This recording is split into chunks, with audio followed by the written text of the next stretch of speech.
Grow Great is a city government leadership podcast with Lisa Norris and me, Randy Cantrell. Each week we share insights, experiences, and wisdom to help you and your leadership grow great. Our website is growgreat.com.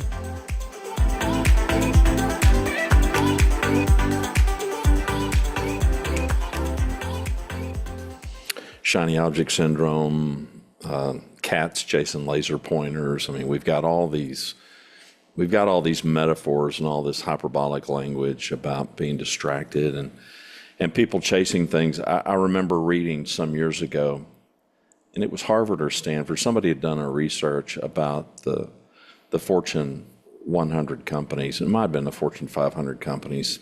Doesn't matter.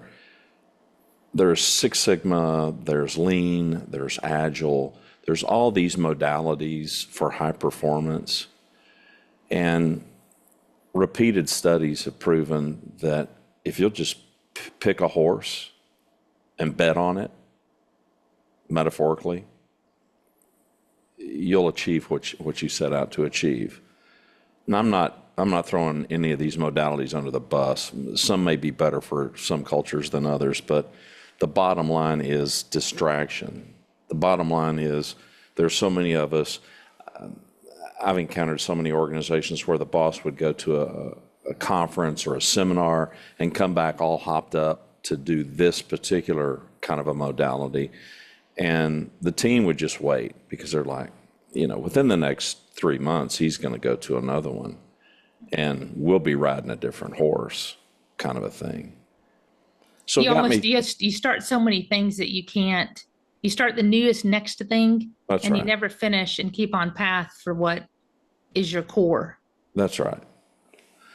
So it got me thinking, and I had started thinking about this years and years ago, back in the 80s. General Electric was probably the first big powerhouse that jumped all on board Six Sigma because Jack Welch was a big fan. And so that's what got me kind of started thinking about all the different kinds. As I was running organizations, okay, well, what would be the right thing for us to lean into? Is there something?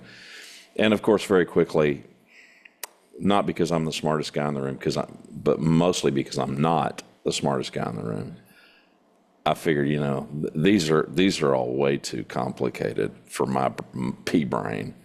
So I needed something that would help me avoid those distractions. So I'm like, well, if it works for these people and it doesn't work for me, that's no help. So I needed to just simplify things. It's why the leadership recipe came about, because I just didn't have the brain power. I don't have the brain power for all of this stuff. Mm-hmm. The avoidance of distractions, and many of us have had these conversations through the years, this whole multitasking thing. I don't know when that vernacular really entered the culture, but it entered it when I was a young guy. People bragging about being able to multitask. And even back then, I would tell people I just didn't feel like that's what I did. I was just able to do one thing at a time and do one thing from start to finish, just knock it off. And then I didn't have to think about it. Done, over, and on to the next thing. This is a wordy way to get this whole thing launched, but distractions for us as leaders. And if it's a distraction for us as leaders, then what does that do to the rest of our organization, the rest of our team? If we're chasing too many things, if we're chasing whatever we think is the latest, greatest, coolest, trickiest thing, if we are making simple things complicated unnecessarily, if we are not focused on the high value of really what's our core, what is it that we're trying to accomplish here? What is the most important thing? And if we can take those things from start to finish, or in the business world, as we would say, from start to profit, then what's the point? Everything else to me seems like kind of an exercise in futility. It's so interesting because absolutely, I agree with you. It is easy, one, to get distracted because there's always something new, different. Let's try this, let's try that. it didn't matter what role I've been in, and it didn't matter which sector, honestly. I came from private sector at EDS, now Hewlett Packard, unless it's changed again. And then in public sector, doesn't matter the role. What I've found is you've got to focus on what your core is in order to be a high performing team. And as a leader, you've got to direct your team to continue to see it because they too get distracted. I remember for years, actually here at Grand Prairie, it was probably a good solid 10 years when I was a manager. We had this, and many still do this, so I'm not discounting it. I'm just saying this is why we stopped. There were this huge data collection through a major company that pretty much all public sector know. And we had to do all these KPIs, key performance indicators, all this data collection. How many applications did you process? How much, what's the time to hire? What's the time to fill? What's the, how many CEUs does everybody earn? How many employees do you have? How long does it take from, this to that? And I mean, for HR, we probably had, I don't know, 200 or 300 data points. Took us about 3 months to gather, and then you give it to them and they spit out a report, right? And then guess what happened, Randy? Nothing. So we get it back and we're like, okay, what do we do with all this? This is a report that tells us exactly what I just reported. Mm-hmm. So what is the value? And we did this for a while. And I finally, at the time, went to Tom and I said, Tom, we spend 3 months gathering this data, just my department. I have no idea. And I've only got, at the time, 10 people. What about police and everybody else that's reporting on all the code, animal services, tickets, stops, patrol, time to call, aren't you tracking that, the critical? He goes, we're not tracking all that stuff. We track what's important, right? What is necessary for us to improve our business.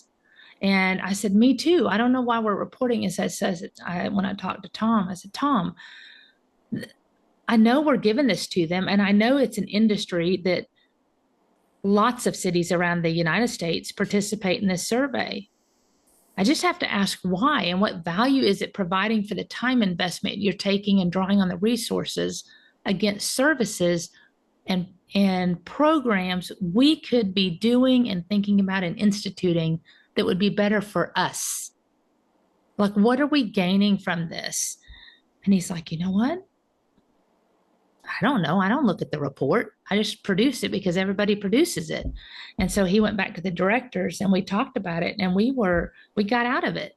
He was like, there's no value, but I do want us, I think for me, there are value in numbers, but they're the important ones. Yeah. Like we studied how much time is it taking it to fill from applicant to filling the role?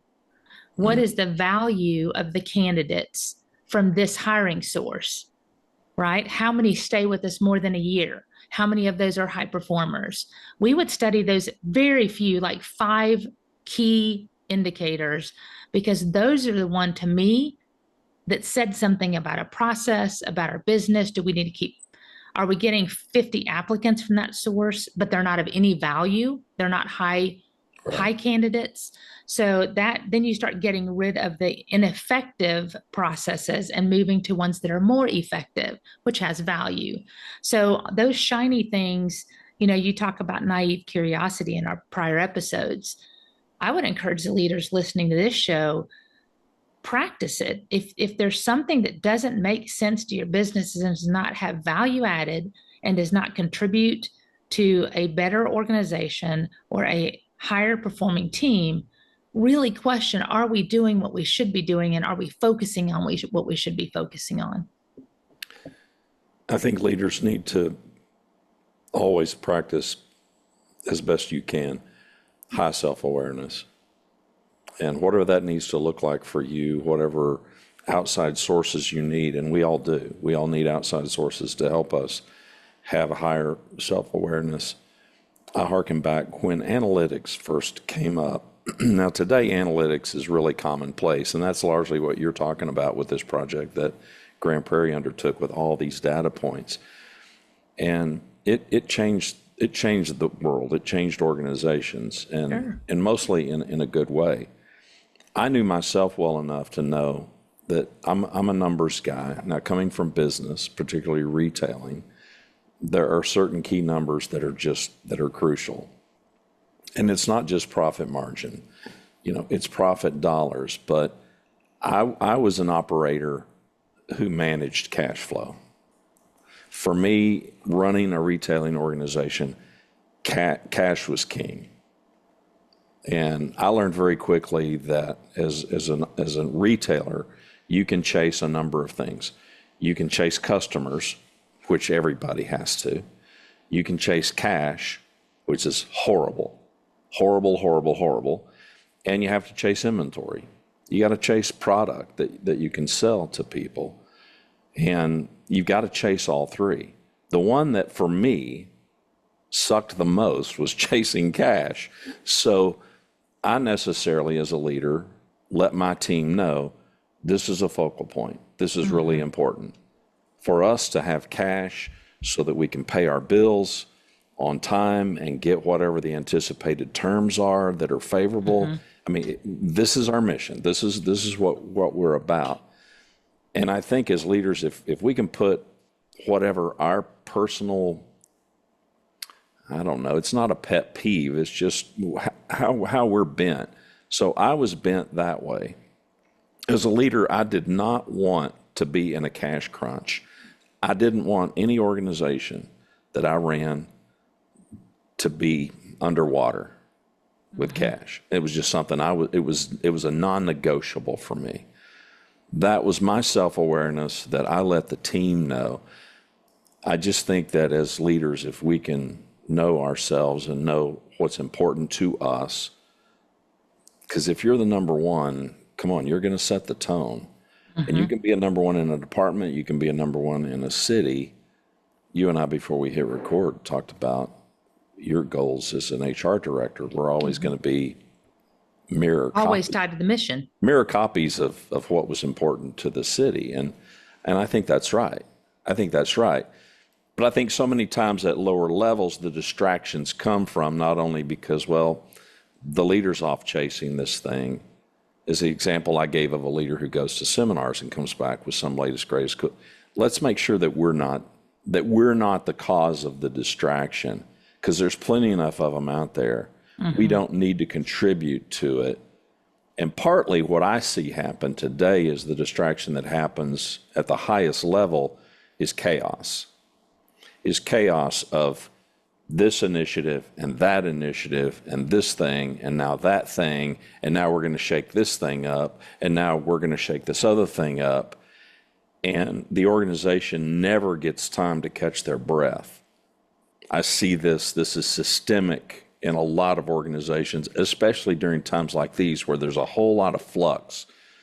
We've got economic issues. We've got upcoming, national elections.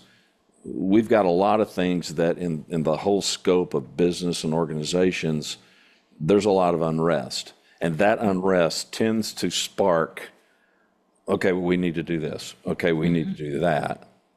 And budget, anytime Yeah. there's budget, we've got, Sure. you've got inflation, you've got impending recession, That's right. that is likely. Just all those things start compounding, and chaos, or I call it hair on fire, ensues. That's right. And it's usually not the challenge, like you said, it's usually not a collaborative, organized environment. Because if you start at the top and we can get together and go, okay, now under this current environment, what do our priorities need to be? And collectively as a team, we align. That's where I typically see the disruption, because there's no alignment. Everybody's just, okay, fend for myself and my team. I'm going to do this, this, and this. I'm going to do this, this, and this. That's where you sometimes see this chaos ensue, because you don't get your arms together, lockstep, and go, now what? Now what do we need to focus on so that we're aligned and everything aligns to that right now? Because that can shift and evolve as dynamics change, whatever those are. right? In the world, in the industry, we've had change in council members. So you have new personalities at work, new interests at work, new learning. We've had new directors come on board. We've, got budget constraints or whatever happens. Your timing and your circumstances change and demand adapting, all of us, and you have to recognize that. And in my opinion, as a leadership team, get lockstep. If you're not doing that well, chaos will ensue, and it will be felt down through the troops because we set the tone. Oh, of course. Of course. I did a chart many, many years ago. I was sitting down with a team of people and I was having this conversation about start to profit. And well, we think we want to do this. Okay, well, we think we want to do that. We want to do this.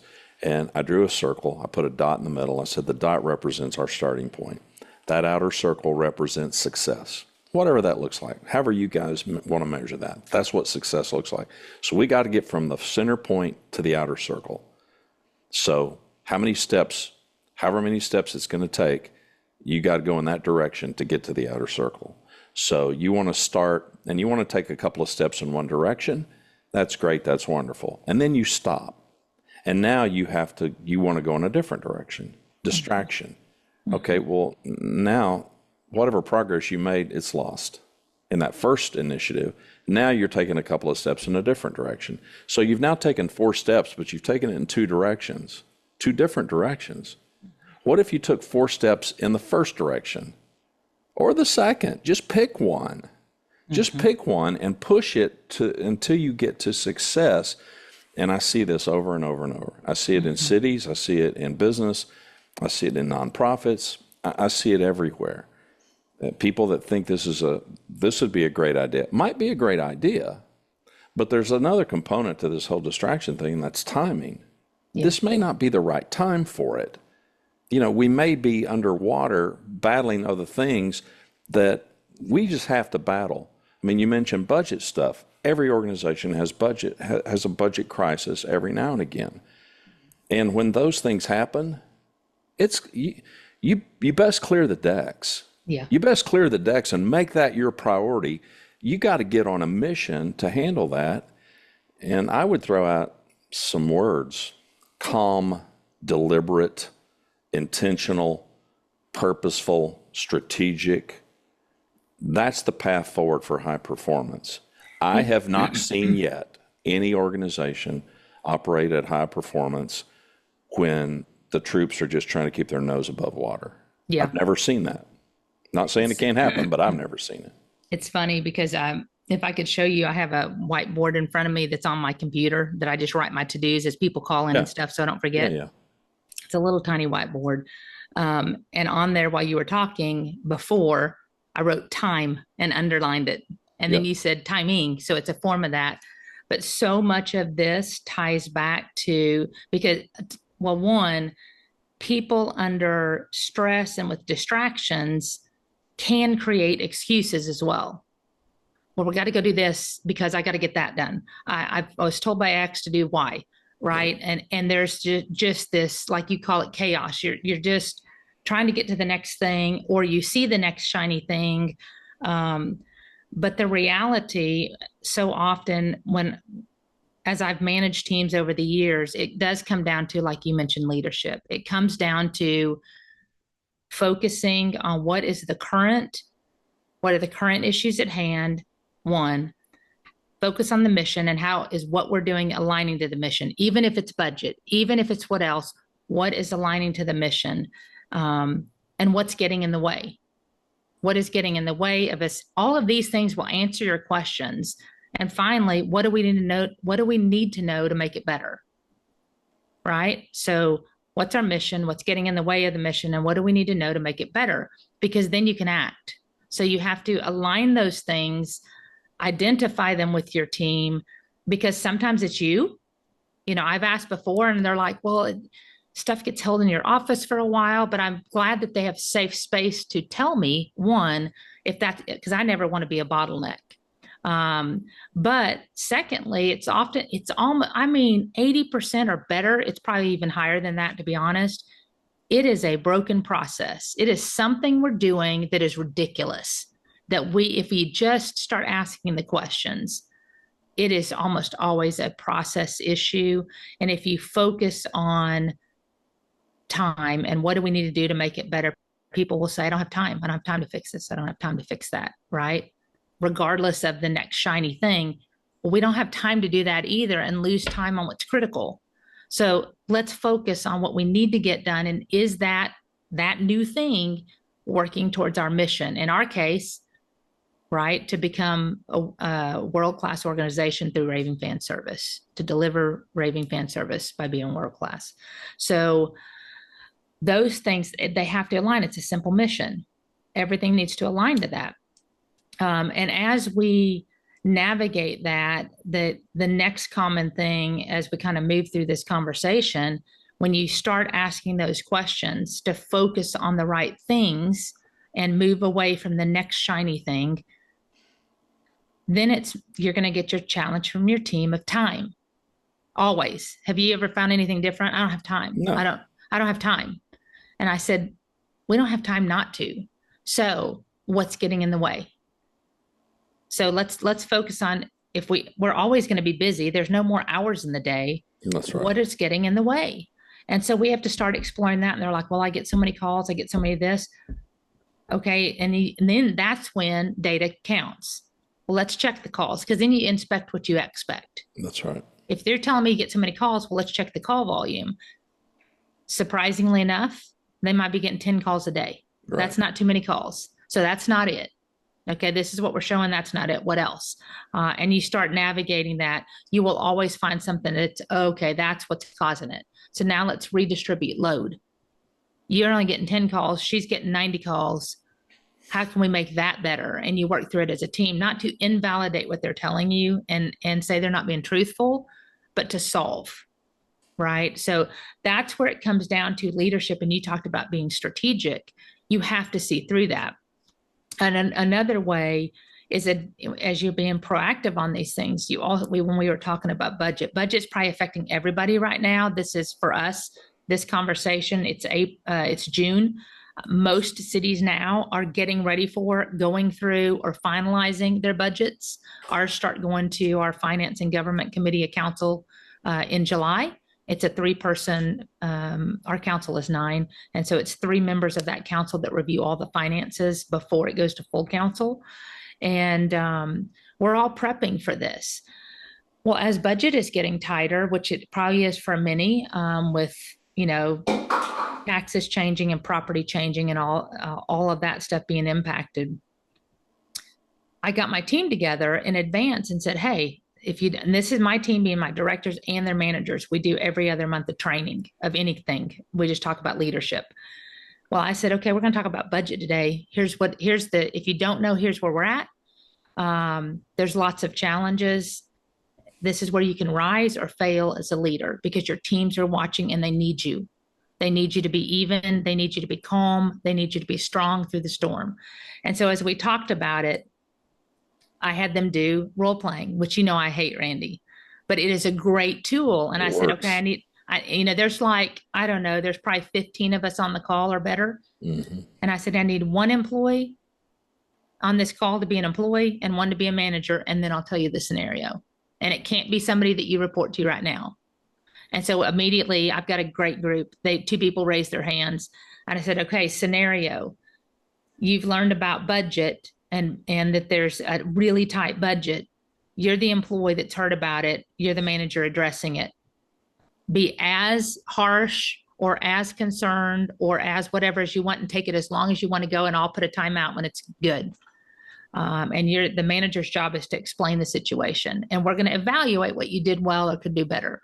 We did several scenarios like this. I said, then let's do one on the employees, so they did that, did great. The group gave feedback, both what they did well, what they might have thought about.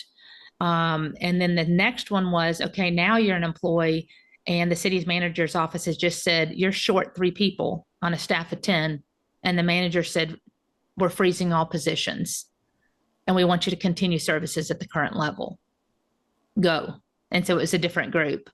And I said, this time the employee is upset because they're working their butts off and now they can't get people. How do you keep them? And they went through that scenario, right? And so as they did this took us an hour, and we went through several iterations of this and then talked about it. And at the end of it, we just had a really good conversation about, that you need to expect this. This is coming, but you've got to stay calm in the storm because you will lose people typically under just for Sure. they may get a promotion or whatever. But you got to think about these things. And I think they enjoyed it as a group. They were laughing, they were cutting up, a little bit and having fun with it as well.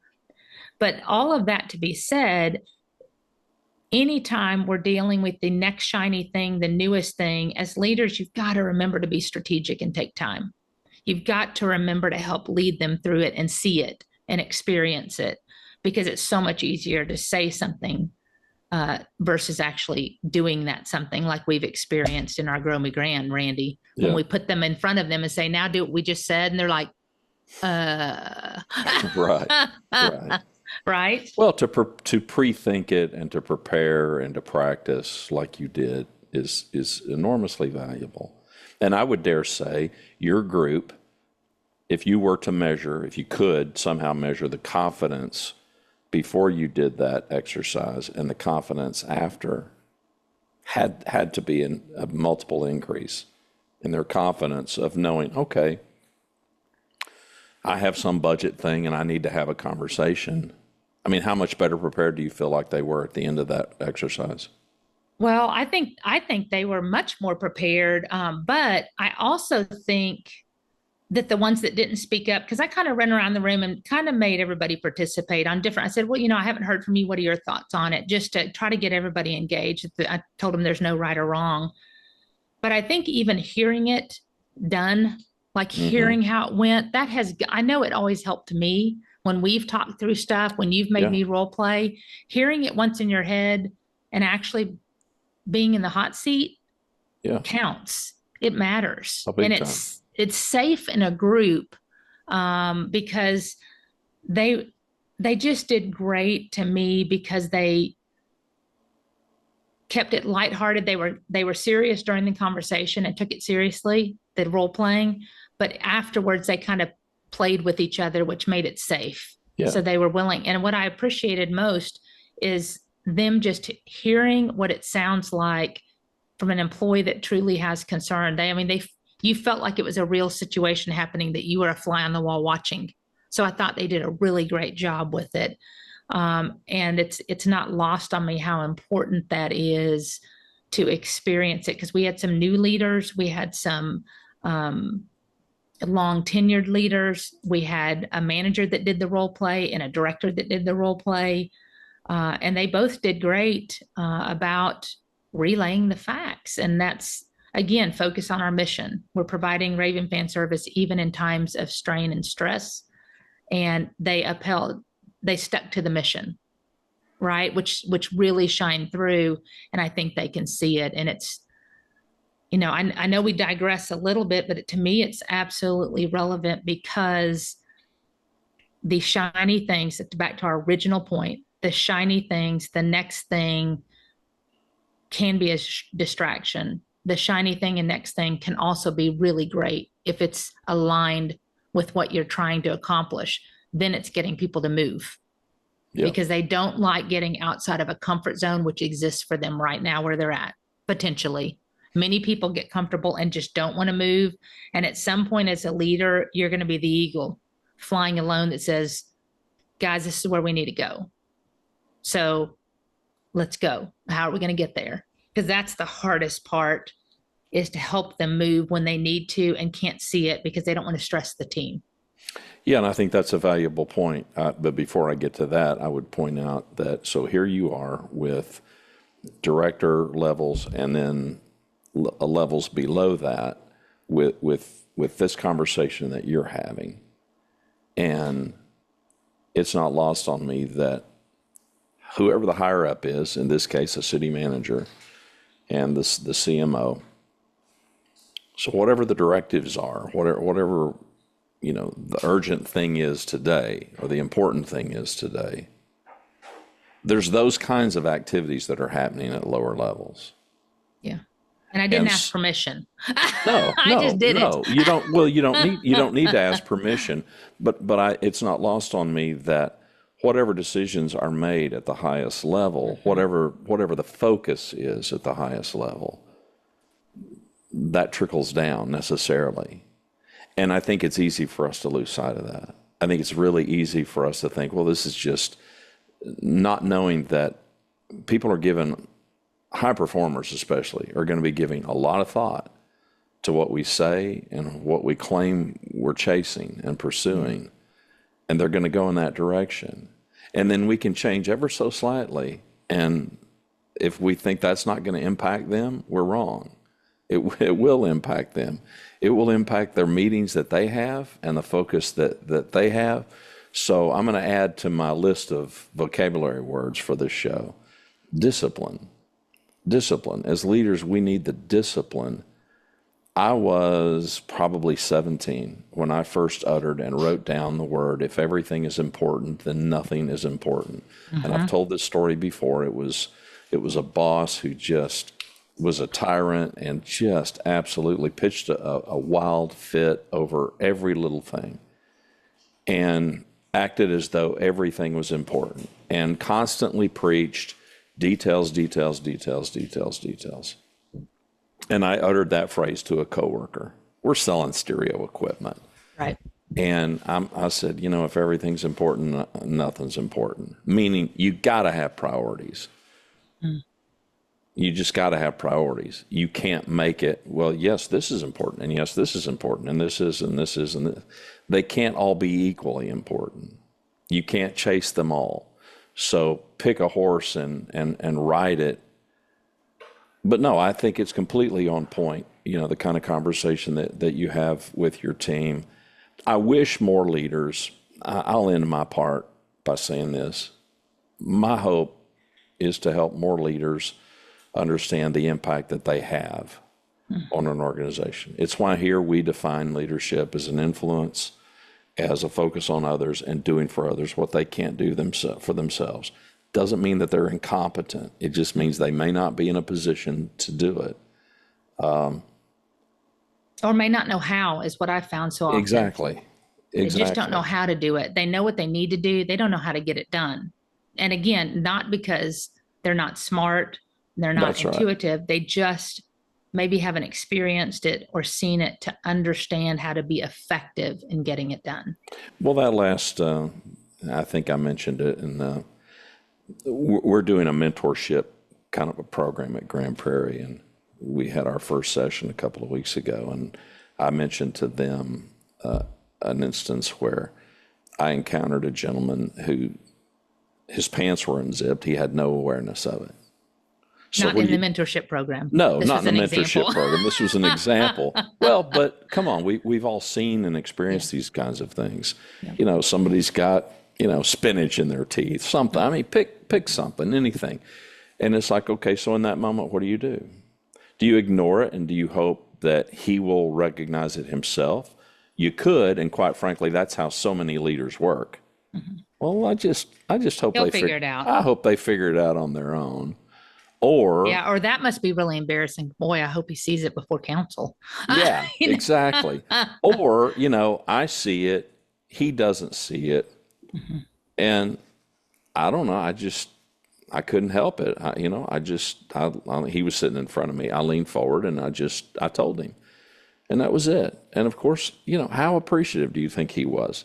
Ridiculously appreciative, saved him embarrassment and whatnot. And I wish leaders would have that kind of focus.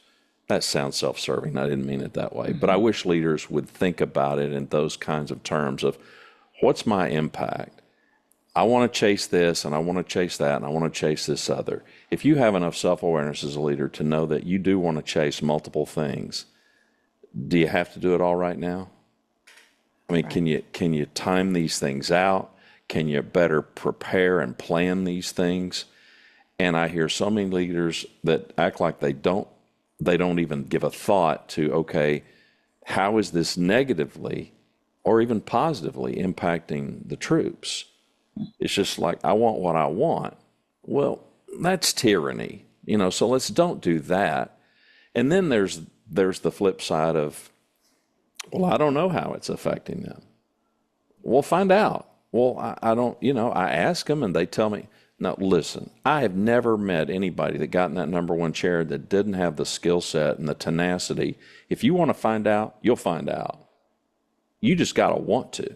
You just got to make sure you really want to find out. I think in so many cases, leaders, we want what we want. We really don't care. We're monomaniacs on a mission in too many cases. And maybe we don't want to hear. We don't want to hear the reality of it. We don't want to hear why it can't be done. Just do it, kind of a thing. All of this wrapped up in some big bowl of mush that we've now created, some kind of a Creole contraption of. The distraction can come in so many forms. It can come in something that's completely honorable, some purpose, some intent, some initiative, some project, some plan. It could be that. It could just be too many of that.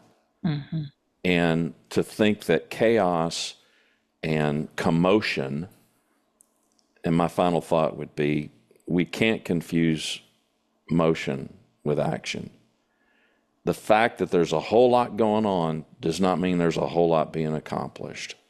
And in too many cases, I see organizations that fixate on all of the activity and the busyness. And I completely understand that we are in a culture today where being busy is a badge of honor. I encounter this every single day. It drives me out of my mind. People that want to schedule a call and, well, I got to take another call. People love being busy. Mm-hmm. And people seem to love being busier than you. Mm-hmm. I'm going to show you I'm more important. I'm so busy, I don't have time for you, kind of a thing. You and I have had conversations about, the phone and the distraction of phones and stuff. And I just see this increasingly more and more and more. And I'm not anti-phone. I love phones and love technology and computers and the whole bit. But the busyness and the inability to stay on point, to take something from start to profit or from start to success, and sometimes we quit initiatives too soon. How do we know if we'd have just kept going another week or so, we might have had that breakthrough that we were looking for? And it's systemic, which is the reason that we're talking about it. It's systemic, even in good cultures and people with good intentions.